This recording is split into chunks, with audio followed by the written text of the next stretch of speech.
Okay, so we're just chilling outside the Liquid Rooms in Edinburgh before Slam Dunk Scotland with Matt West from Neck Deep. Hi, Matt. Hello. So, Matt, we've just checked, but double confirm you play guitar for Neck Deep. Correct. I try to, at least, anyway. You try. Okay, well, you're better than me, so. Can you play guitar? I own a guitar.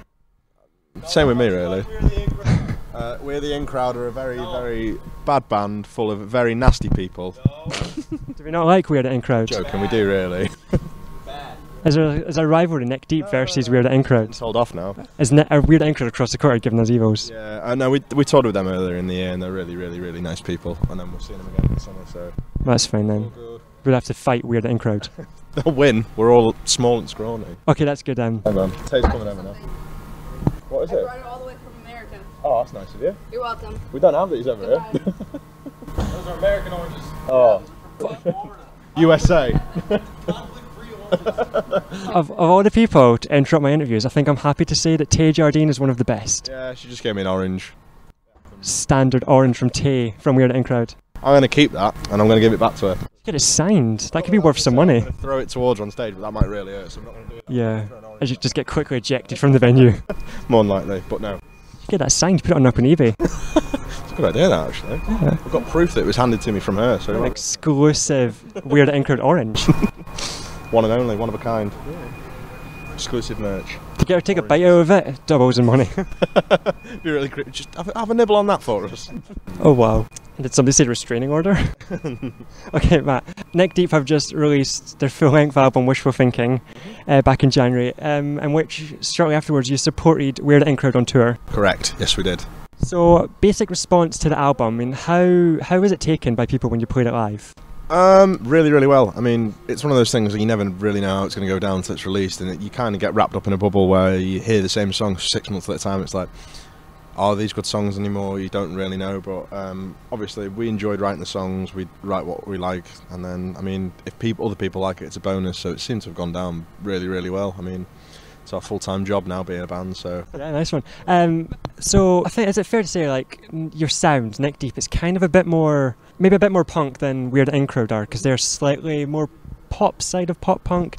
So, I mean, how, like, when playing with Weird at In Crowd, did, like, the audience, like, take your music a bit differently, perhaps? I think it goes down quite well. I mean, we're in one of those bands where it's not as if we're the In Crowd like they are, and then we're coming on stage and being like a black metal act or something. I mean, so I think it's still fairly listenable. The way I gauge it is if my mum likes it, it's all right. So my mum really likes our album, so we can't be doing too bad.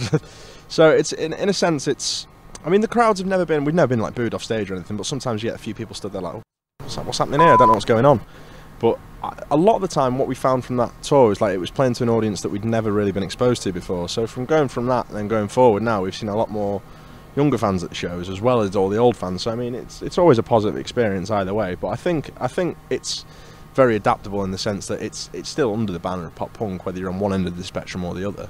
So I think, as a genre, people who listen to it as well are a bit more open-minded than someone who say listens to like metal or something would be. So say if you like metal, it's like, well, I like metal and nothing else, metal till I die, wearing your big spiky bracelets and stuff. It's kind of like, I can understand that, but I don't know. I think in terms of the tour itself, it went down quite well. And I mean, besides from Free Oranges from Tay, what's it like touring with Weird at In Crowd? It's good. They surprised us on the last night of the tour though. It was around the time when Flappy Bird was getting big on the App Store. And Lloyd and Mike were having like a Flappy Bird contest. Lloyd like got a ridiculous score of like 255, and we were all like, no one's going to beat that. And then on the last day of tour, Mike came on stage, stopped us mid-song, interrupted, grabbed the mic, and then he just started screaming 655, 655. And we're like, what? And he's like, showed us a phone screen. He got 655 on Flappy Bird. Wow, that's impressive. He said he was sat in the dressing room, just staring at the screen, tapping the screen constantly like that. Got into some weird like meditative state and just got like the most ridiculous score I've ever seen on that game. There's like YouTube footage of it somewhere of him just storming on, and then everyone picks him up and like carries him off stage like some kind of king. He's not a king though. No, he's going to be dethroned at Warped. We're going to find something we'll find another game and we'll knock him down a peg or two. We will check up on that later on in the year. Basically, it's a game I like to play called the 4 words game. Okay. So I'll give you some things and basically you've got to describe them 4 words or less. Okay. Usually they're completely random and make no sense, but these ones are actually kind of musical related. Okay. So let's try pop punk. Right, I'm going to choose the first band that I ever listened to in that genre, so Green Day. 2 words, and I did a sentence before it, but it counts. Excellent. You know, I think that actually sums up pretty well when you describe pop punk Green Day. Yeah. Okay, so how about playing hometown shows, like sort of where you grew up? Normally, they're quite poo. Yeah, but saying that, that's the 4 words there. But saying that, as Neck Deep, not in like years past, like in previous bands we played our hometown all the time, sucked. As Neck Deep, we've only ever played one hometown show, and we sold the local venue out, and it was the last show that we were ever going to put on, apparently. So that was quite cool, going to a venue you played for years and like playing to like 3 or 4 people like years ago, and then going back and playing to like 300 or 400. It's kind of like, bloody hell, what are we doing here? But yeah, that was quite smart. Nice one. And how about the writing process of music? I'm not really involved. No, we've got like a set way that we do it, that we did for the album at least anyway. It's normally Lloyd writes like a bass structure of the song, and then we'll take it to Ben's brother Seb, who we record with, and we'll just track it down as a demo, and then we'll make like changes once we have like a bass song there. So we don't normally like sit in a room and all jam together, because we find that of all things that just creates noise and nothing else, because one person will start playing something else, then we'll start playing some cover. Like we always end up breaking into like Kill Switch Engage covers when we're in like practice, and it's like that's not productive. So we normally do like Lloyd will write a bass song and then we'll add to it at a later point, but we've started writing a few new things and stuff, and we're all like doing different bits this time. We're going to approach it a bit differently, see how it comes out, so that should be interesting. Cool. I think that was 4 words. Yeah. I'm not very good at this, am I? Nah, it's fine. 4 sentences, 4 paragraphs. Yeah, it's fine. 4 minutes or less.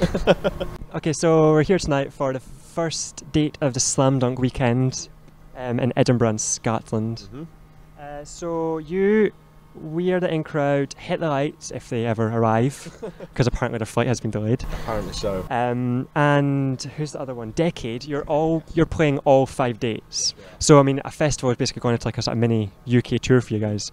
So how did that come about? How did like you guys manage to get yourself on all 5 dates? I'm not really too sure. I mean, we did it last year. We were still like fairly like unknown at the time when we did Slam Dunk, and we entered the competition like the first band this year, Old Skyrim, and we entered the competition, got onto Slam Dunk Wales, which was our local date, which isn't actually our local... Well, it's our local date technically because we live in Wales, but it wasn't the closest one because it's really difficult to get from North Wales to South Wales. Yeah, there's no motorway connecting it. You have to go out of Wales to come back into it, or go through all the back roads. Yeah, it takes ages. But we got onto that last year, and then obviously I think like this year we've been working really hard with touring, with writing. I mean, it's pretty much non-stop. Like, we've been home. This is the longest we'll be home all year, this break that we just had, which is about 3 weeks. That's the longest we're going to be home for. The rest of it we're away. So I think, I don't know, I think we're doing alright, and they must have seen it and they just asked us to do it, and we were like, definitely, we're friends with the in crowd already, so I don't see why not. Should be fun. And you're also doing Warped Tour this year over in the States. Yeah.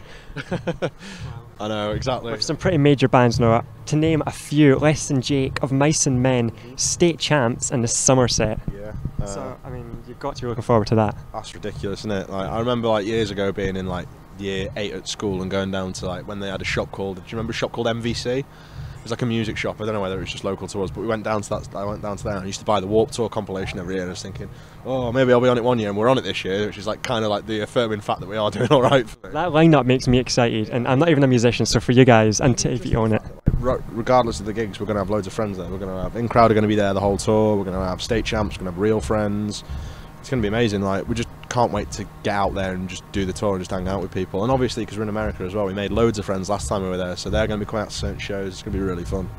Well, Warped Tour, I mean, it's like one of the biggest festivals, I'd say ever, simply just because of how long it lasts. Yeah, it's like a full summer. It is. It's, I think it's about 2 months and a couple of weeks. It's about 2.5 months, which would be the longest tour we've ever done. But we'll see how it goes. I mean, from what I've heard, it can either be the greatest tour of your life or one of the most like strenuous. But regardless, it's Warped Tour, so I'm just going to enjoy being there. Like, we've never even been to a US Warped Tour, and the fact that I'm going to go to it every day, and Parkway Drive are playing as well every day, which is like, I used to love that band. It's sick. I can't wait to see them. So it's going to be awesome. I just can't wait for it. It's like, it literally is. Like, it's one of the moments where you sit back and it's like, God, like, this is actually happening. We're going to be on like the full US Warped Tour.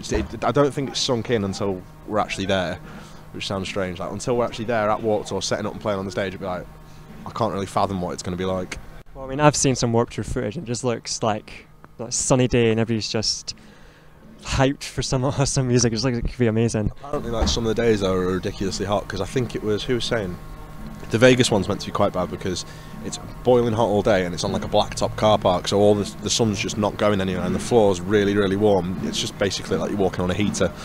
But regardless, it's going to be fun. I've never been to Vegas, so that'll be cool. So I just can't wait. From what I'm aware, from what I know with Warped Tour, is that you play like a different slot every day. Is that right? Yeah, every day. So some days you could be opening the stage, some days you could be headlining it. So I mean, how is that? Like, how are you going to? Do you have to adapt your shows to suit? I think it's the same set length every day, but regardless though, it's kind of like, imagine if we were up late one night talking to friends or we'd like partying or something, then we wake up in the morning, it's like, oh, you're on at 9 today. It's like, pardon? Come again? No, we're not.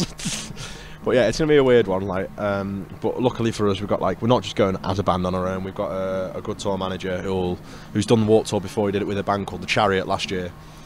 So he says what he'll do every morning is he gets up, he's going to buy a whiteboard from Walmart, he'll write the set time on it every day, what we've got that day. So we've got people that are organised around us, because if it was left to us, we probably wouldn't end up playing at all. We'd probably just get lost or something, but it's going to be an experience. It's going to be fun though, I can't wait. Okay, so I've got a list of things here, 2 things, and you've got to choose one of them. Okay, so would you rather play small intimate shows or large sort of academy size shows? I have to choose one, don't I? I like the small intimate shows, but I'm not against the other ones. But if I had to pick out the two, I'd pick the small ones, personally, at the minute. That's fine. How about a full acoustic set or just like a full proper, heavy guitars? Full proper set, not acoustic. I like acoustic sets and everything, but I always feel like on the spot, and because like I was saying before, I'm not great on guitar. If I make a mistake, everyone can hear it really, really badly, and it's kind of like, yeah, so I'm more all about the full band experience. You're going to hate me for this next one, I'm sorry, but I need to say it. Would you rather deal with unbelievable heat for the whole year round or rain in July? Oh, here he is. Rain in July, honestly. Not unbelievable heat. I like a bit of warmth, but I don't know. I don't think I like it. If you asked Phil, he'd say unbelievable heat all year round because he loves it. But I like wrapping up. Nice and British, or just break out the new winter coat. Yeah, I can coat. Well, my new winter coat I left in New York, so that's not happening at the minute. I've got my old one at the moment, but yeah, it's kind of like, yeah, I definitely pick the rain in July bit. No one's ever said that before. That's really clever. Thank you. Quite proud of that. Okay, last one, and this one's a deal breaker for most people. Breaking Bad or The Walking Dead? Oh, neither. True Detective. Not The Walking Dead. No way. Walking Dead was good for season 1. You're gonna get me on a rant now. Okay. Walking Dead was good for the season 1, and then I missed season 2 entirely. Watched season 3 because apparently it was rubbish, so I didn't watch it. And then I watched all Breaking Bad, really liked it, but I started watching True Detective the other day. Well, I say the other day, I started watching it at the beginning of the Europe tour that we just did. I've watched it through 3 times now. It's only one series. It's unbelievable. It's the best TV show I've ever seen in my life. I like how you just sort of introduced like a third answer there. That's good. I can't. I've got to stick to my guns about it. I'm trying to spread the word on True Detective. Not enough people have seen it yet. Give it 2 more seasons, and everyone will be wild on it. You heard it here first, guaranteed. So is this on Netflix? I will watch it. It's not on Netflix. It's on Google. I don't know where it is. Yeah. Google. I just. Google. I've heard of that. Yeah, I acquired it by alternate means through the internet. Okay. Careful, don't drop the orange. I only got the pip out. I'm going to draw on it anyway and put it on top of my amp for the rest of the tour. I fucking like melt. I like orange juice by the end of it. Probably orange on an orange amp. Nice. That's probably not that good. Okay, so that's basically everything I've got to ask of you, Matt. So thanks very much for having a chat with me. Good luck for the show tonight. I'm sure it's going to be amazing. Thank you. Good luck with Warped Tour. Yeah. The rest of Slam Dunk, and just general being a musician. Yeah, thank you. So hopefully I'll have a chat with you at some point again. Thanks very much, man.